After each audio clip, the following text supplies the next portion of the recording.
এবার একটু মুর্শিদাবাদ মালদার কথা বলি। বিভিন্ন জায়গায় ভাঙন ভাঙন সারা বছর ধরে দেখিয়ে আসছি। এবার রাজ্য বাজেটে ভাঙন রোধে কিছু পদক্ষেপ করা হয়েছে এবং সেই বারবার নদী পাড়ে বাস, চিন্তা 12 মাস এইসব বলে তো কোনো কথা হয় না। মুর্শিদাবাদে ভাঙন রোধে 50 কোটি টাকা বরাদ্দ হয়েছে। এখন হচ্ছে ডাবল ইঞ্জিন সরকার। রাজ্য বাজেটে আশার আলো নদী পাড়ে গ্রামের বহু বাড়ি ঘর স্কুল সমস্ত কিছু তলিয়ে গেছে নদীগর্ভে, গঙ্গা পদ্মায়। কথা বলবো প্রতিনিধি প্রণবের সঙ্গে। প্রণব, কি বলছেন মানুষজন, তারা এর আগে কিরকম দেখেছেন এবং এখন ভবিষ্যতে কি আশা করছেন? দেখো, গত কয়েক বছর ধরে মুর্শিদাবাদের শামসেরগঞ্জ থেকে ফরাক্কা থেকে সুতি এলাকার বিভিন্ন গঙ্গা ভাঙন, যেভাবে বাড়ি থেকে আরম্ভ করে চাষের জমি থেকে আরম্ভ করে রাস্তাঘাট স্কুল সবই কিন্তু তলিয়ে গিয়েছে। ঠিক একইভাবে লালগোলার দিকে তারানগরের এলাকাতেও পদ্মা গর্ভে তলিয়ে গিয়েছে, বাড়ি থেকে আরম্ভ করে রাস্তাঘাট থেকে আরম্ভ করে, এবং মানুষ পুরো গৃহহীন হয়ে তোমার দিনের পর দিন খোলা মাঠের মধ্যে তারা রাত্রি কাটিয়েছে।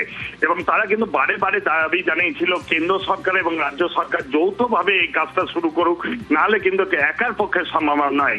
যে কারণে রাজ্য সরকার পরিবর্তন হয়েছে, কেন্দ্র এবং রাজ্য সরকার আছে, তাই তারা কিন্তু আশাবাদী। এবং এবারে বাজেটে যেহেতু সরকার পরিবর্তন হয়ে সঙ্গে সঙ্গে 50 কোটি টাকা বরাদ্দ করেছে, কিছুটা হলেও আশার আলো দেখছেন। কিন্তু আগামী দিনে তাদের বাড়ি ঘর সুরক্ষিত থাকে কিনা।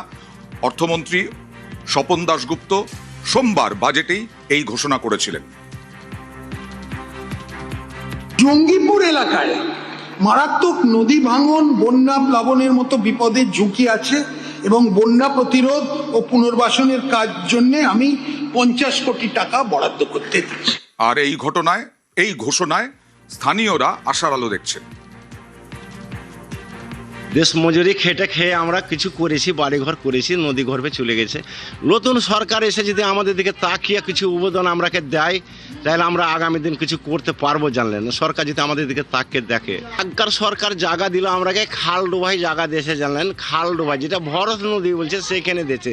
1.5 লাখ টাকা 2 লাখ টাকার মাটি ফেলতে হবে, তাহলে মাটি ফেলবো না, ইট দিয়ে গাঁদবো না, কি করবো বলেন? তাহলে নির্বাচন হওয়ার আগে তখন আমাদের ঘরের টাকা ঢুকেছিল 2 শতক করে জায়গা দিয়েছিল আর ঘরের টাকা দিয়েছিল।